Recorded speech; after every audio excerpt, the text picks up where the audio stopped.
bienvenue dans ce journal. À la une, le sable et la poussière ont rempli la rue Kambove à la cité Jekamine Moussonoï. La circulation devient difficile car l'atmosphère est devenue floue. Ceci constitue un risque d'accident et de maladie pour la population. Pourtant, cette avenue est très souvent empruntée par les engins des entreprises construites aux alentours de ce coin. Mais ces dernières ne pensent même pas à une action sociale. Restez branchés car vous aurez les détails dans ce journal. Merci une fois de plus d'être avec nous sur la radio-télévision Wangu. Plupart des élèves de Kolwezi sont presque en vacances.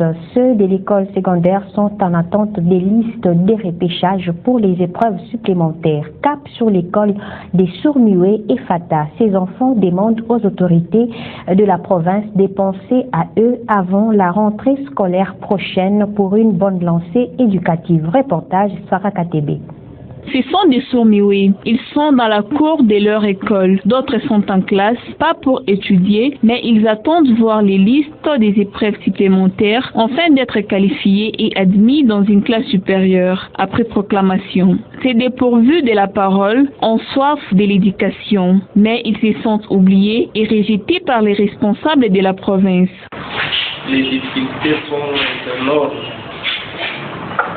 Chez nous, nous sommes en train de donner corps et âme, mais dans nos enfants, c'est comme s'il y a d'abord première chose la négligence familiale, et puis la négligence du milieu de nos autorités.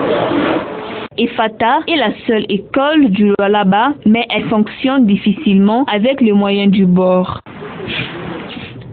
Bientôt, une dizaine de zones d'exploitation artisanale seront mises à la disposition des creuseurs artisanaux du Lualaba.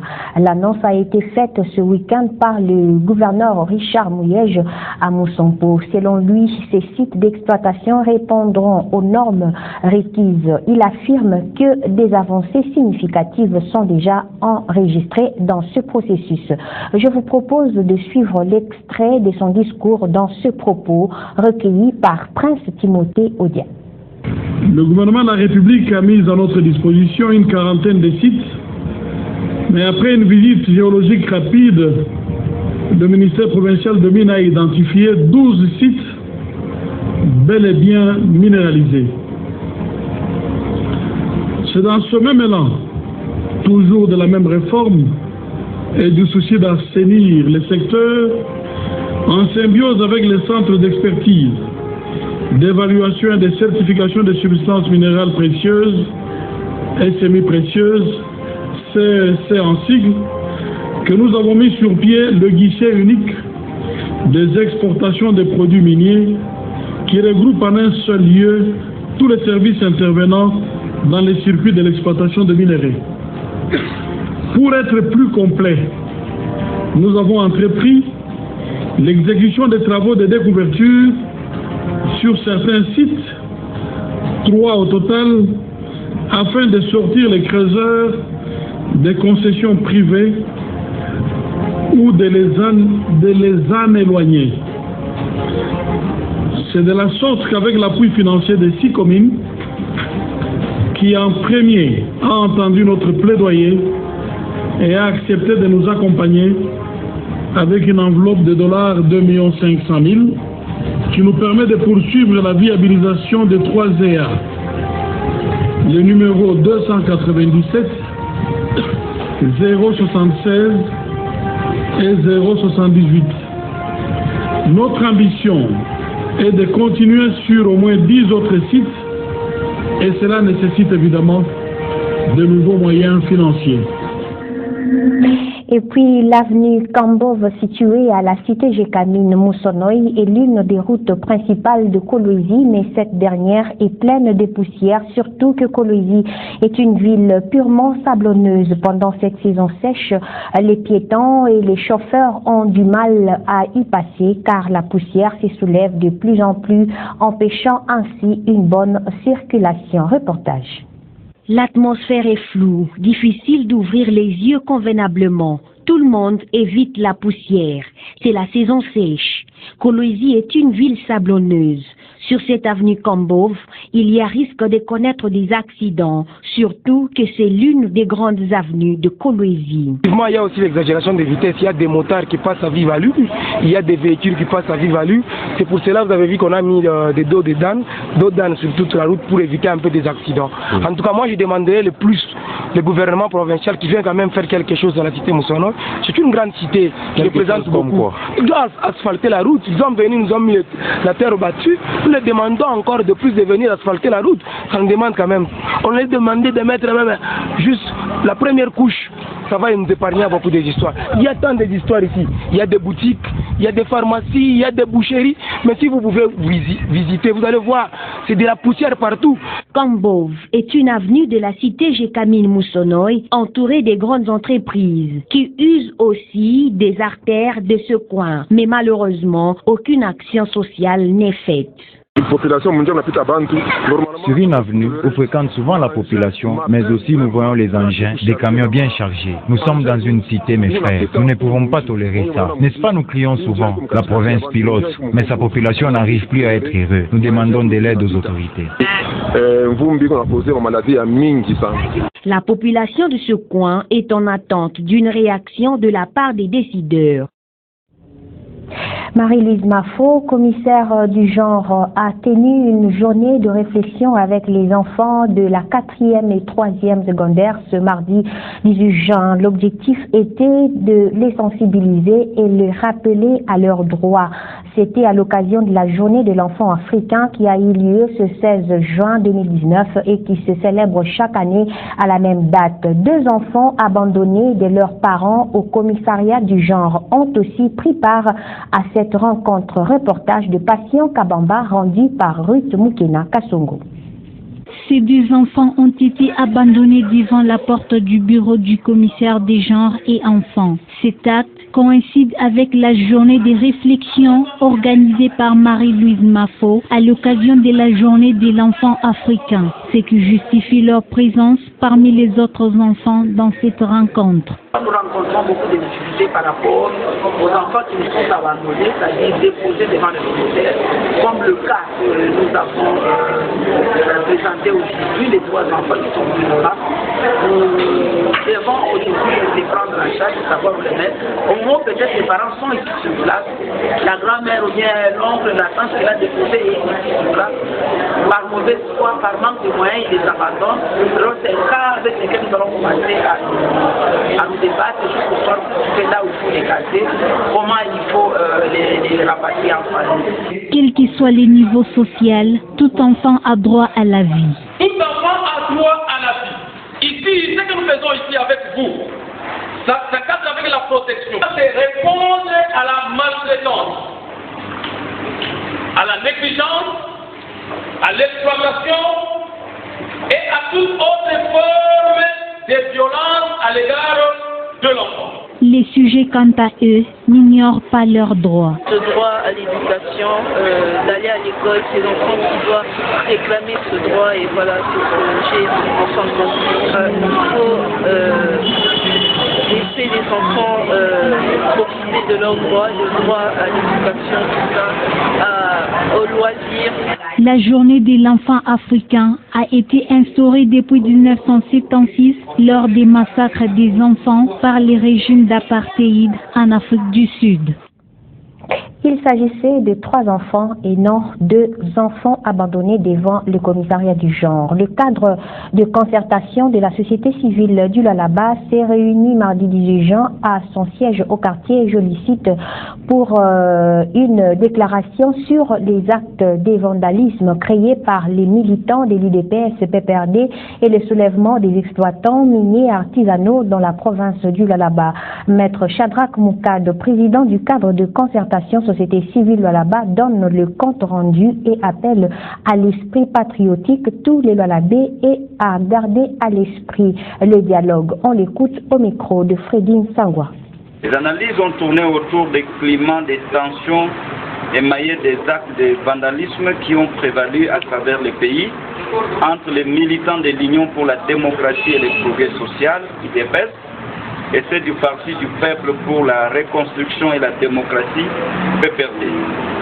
Les soulèvements des exploitants miniers artisanaux dans la concession de l'entreprise CEDEM au village Kisanfou et les plans de déguerpissement de la communauté de Kafaya dans la concession de l'entreprise Tenke Fungurume Mining dans la commune de Fungurume. Passionnés de paix et de la cohésion sociale, soucieux d'accompagner les institutions de la République, notamment la province du Lualaba, sur les landes de développement. Les cadres de concertation de la société civile du Lualaba condamnent avec la dernière énergie les actes de vandalisme perpétrés ça et là à travers le pays et en appel à l'esprit patriotique de tous les peuples congolais. Enfin, les cadres de concertation provinciale de la société civile du Lualaba convient les gouvernements national et provincial, les partis politiques, les entreprises extractives œuvrant au Lualaba et les exploitants miniers artisanaux à garder présent à l'esprit que les dialogues, la retenue et la paix sont des vertus que tous devons chercher et conserver sans ménager aucun effort. Il se remarque un phénomène à Kolwezi. Il s'agit de droits de visite, la hausse de prix de la garantie et celle de la location d'une maison. Le président de la Ligue de locataires accuse les courtiers d'être à la base de tout ce phénomène qui met en difficulté les locataires. Ces derniers, quant à lui, n'a pas hésité à répondre. Regardez. Les courtiers a droit, selon la loi, ce qu'il lui a demandé par la loi, de lui donner un mois de loyer. Il n'y a pas les droits de visite, il n'y a pas les unités, il n'y a pas tout ce qu'ils sont en train de demander. Nous demandons à tous les locataires qui ont des problèmes, comme ça avec les courtiers, qu'ils viennent nous voir et nous allons les aider à ne pas continuer à des difficultés comme celle-là. Et nous demandons aussi aux autorités de nous accompagner dans ces dossiers parce que nous sommes vraiment en difficulté avec ces dossiers et nous sommes incapables. Au lieu de payer la maison, vous payez d'abord le courtier. C'est pas ce que la loi a dit. Ça n'est pas vrai. Peut-être c'est par ignorance. Quand vous orientez quelqu'un, ce n'est pas un péché. Mais un courtier n'a pas de voix et ne peut pas imposer les prix à un bailleur ou à un vendeur qui est non, ce que tu as mis là, il faut qu'il t'invite. Cela ne peut pas se faire, c'est contre la loi. Moi, j'appelle ça prime d'encouragement. Mais, quant au courtier, la loi ne reconnaît pas les droits de visite. Il ne faut pas exiger, afin de faire visiter quelqu'un, non, donne d'abord les droits de visite. Non. La personne va vous donner selon la qualité. C'est pourquoi je conseille toujours aux courtiers d'être gentil, d'être courtois, parce que nous sommes là des esclaves, des simples serviteurs, pour faire des courses aux gens qui trouvent là où ils vont passer nuit, qui trouvent là où ils vont construire. En Ituri, plus de 15 000 déplacés qui ont fui les atrocités dans les territoires de Djougou, Maragui et Urumu vivent dans des conditions difficiles dans des sites des déplacés à Bunia. La société civile plaide pour l'assistance en faveur de ces vulnérables. Charlie Omba signe ce reportage depuis Ituri. Ils sont plus de 15 000 déplacés qui sont installés dans les sites de l'hôpital général de référence de Bunia ainsi que de l'ISP. Conséquence de la violence armée signalée depuis le 7 mai dernier en territoire d'Ndjougou, Mahagi et Irumu où plusieurs ménages sont réduits en centre de tueries et le déplacement massif des populations civiles. À leur arrivée au site, ces déplacés éprouvent d'énormes difficultés pour leur prise en charge alimentaire et sanitaire. À l'espace d'une semaine, une dizaine de décès et des gens enregistrés. Pasteur Ignace Bingi, gestionnaire du site des déplacés de l'hôpital général de référence de Bunia, et Noëlla Nyaloka de la société civile, plaide pour l'assistance humanitaire en faveur de ces vulnérables. Demandons au gouvernement provincial de chercher un espace favorable pour loger ces déplacés. Parce que ce sont des personnes qui sont psychologiquement affectées. Ils ont quitté leur milieu naturel. Ils sont ici. Nous ne voulons pas que ces mêmes personnes soient encore atteintes par des différentes épidémies qui prévaut à ville de Bunia. Ce même constat est observé dans les différents sites se trouvant à l'intérieur de la province de l'Ituri. Les tracts en provenance des autres pays ayant pour destination Kipushi, un territoire du Haut-Katanga, auront bientôt un parking moderne qui sera érigé dans le même territoire. Déjà, l'autorité provinciale du Haut-Katanga, Jacques Kiabula Katwe, a procédé à la cérémonie de la pose de la première pierre de construction ce lundi 17 juin 2019. Reportage signé Presse de Lubumbashi. Situé à près de 25 km de Lubumbashi sur la route Kasumbalesa, précisément au village Kanyaka, c'est ici, dans les territoires des Kipushi, où sera érigé un parking moderne pour le stationnement des tracts provenant des autres pays avec lesquels le Haut-Katanga partage la frontière à Kasumbalesa. La cérémonie de la pose de la première pierre de construction a eu lieu lundi 17 juin 2019, présidée par l'autorité provinciale Jacques Kiabula Katwe en présence du vice-gouverneur Jean-Claude Kamfwa Kimimba, du vice-président de l'Assemblée provinciale Pablo Ngwej, du grand chef Kaponda ainsi que des ministres provinciaux. Un moment très historique marquant ainsi une nouvelle ère pour les Haut-Katanga dans son programme de développement, projet qui découle d'une volonté résolue du gouverneur afin d'améliorer les infrastructures de transport routier suite aux problèmes fréquents liés à l'engorgement de la route numéro 1 axe Kasumbalesa-Lubumbashi, de résoudre la problématique de l'hygiène et des préventions des maladies dues à la promiscuité, mais aussi de répondre aux exigences sous-régionales des corridors auxquels la province du Haut-Katanga est interconnecté afin d'atteindre la standardisation des infrastructures auxiliaires de transport. L'épineuse équation étant en train d'être résolue aujourd'hui, nous pouvons affirmer à la face du monde que les dividendes qui vont en découler ne sont pas à démontrer. Nous citerons par exemple l'amélioration et la modernisation des infrastructures de transport, le désengorgement du trafic routier axe Kasumbalesa-Lubumbashi, la fluidité du trafic routier à la frontière. Sans pour autant oublier la sécurisation des chauffeurs et des marchandises. Faciliter le traitement des dossiers à l'import comme à l'export. Et enfin, le stationnement de cargos le long de la voie publique et la création des emplois qui vont en découler. L'entrepreneur n'est rien d'autre que le responsable de Elitaire Logistique, une firme tanzanienne spécialisée dans ces domaines. Ce dernier s'est dit déterminé à honorer son engagement en dotant les Haut-Katanga d'un bijou en matière de transport. L'étape la plus importante était venue, celle de la pose de la première pierre de construction par le gouverneur de province Jacques Kiabula, assisté de son vice Jean-Claude Kamfwa Kimimba, sous la bénédiction ancestrale du grand chef Kaponda. Une page noire dans ce journal, les journalistes et techniciens de la radio-télévision Wangu ont des larmes aux yeux. Un de leurs collègues, Jacques Mpiana, ancien régisseur de cette chaîne, a trépassé à Kinshasa depuis ce lundi 17 juin 2019 dans la matinée de suite d'une maladie. Il est mort à l'hôpital Mamayemo de Kinshasa et son corps est gardé dans la morgue du dit hôpital. Cette nouvelle a attristé les agents de Wangu Radio-Télévision. Suivez Poli Kalunga qui raconte.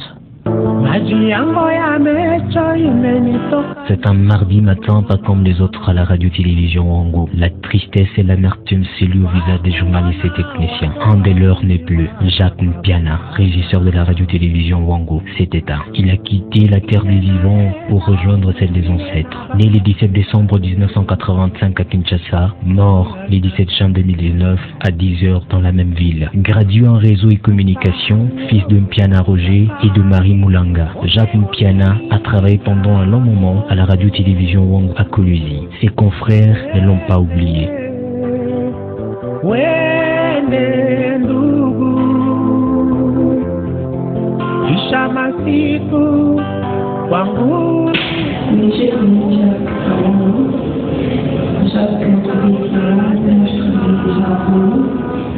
Quand il était venu de Kinshasa, il m'a entendu ici.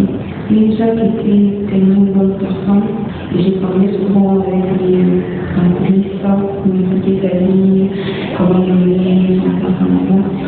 Et pour moi, Jacques n'était pas tellement un collègue d'expérience, mais tout un très fort en Kolwezi. Pas seulement à Wangu, mais dans notre cadre, pour travailler à Kolwezi, et j'ai pris tellement sur ce livre de Wangu. Après vu, on pensait que c'était un Chinois, alors qu'il était congolais. Nous l'avions vu avec Donald Kokwasa et on va nous présenter Jacques Mpiana comme étant un technicien qui va seconder Dominique Ngombe, qui était très spécial à la VG.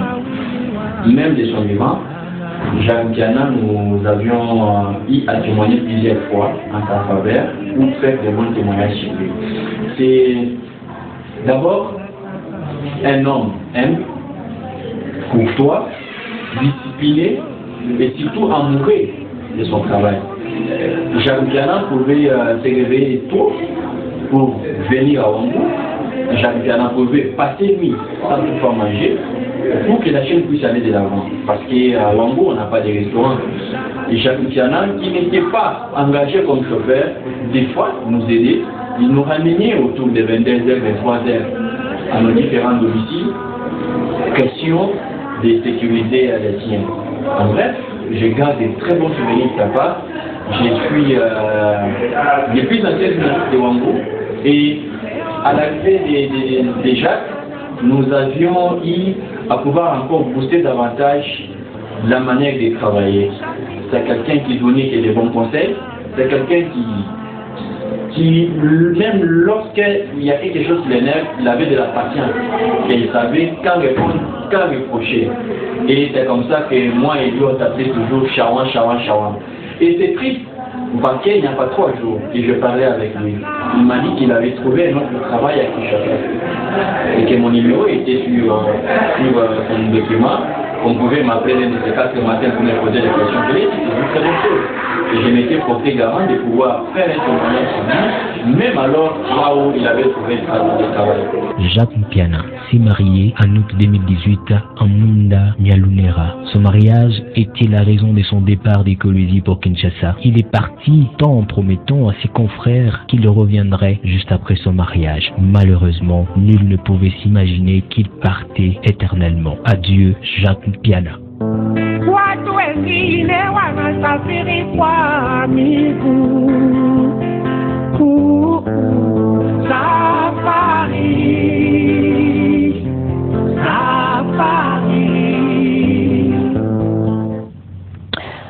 Son enterrement vous sera communiqué ultérieurement. Mesdames, Messieurs, merci de nous avoir suivis. Bonne suite de programme sur votre chaîne. Au revoir.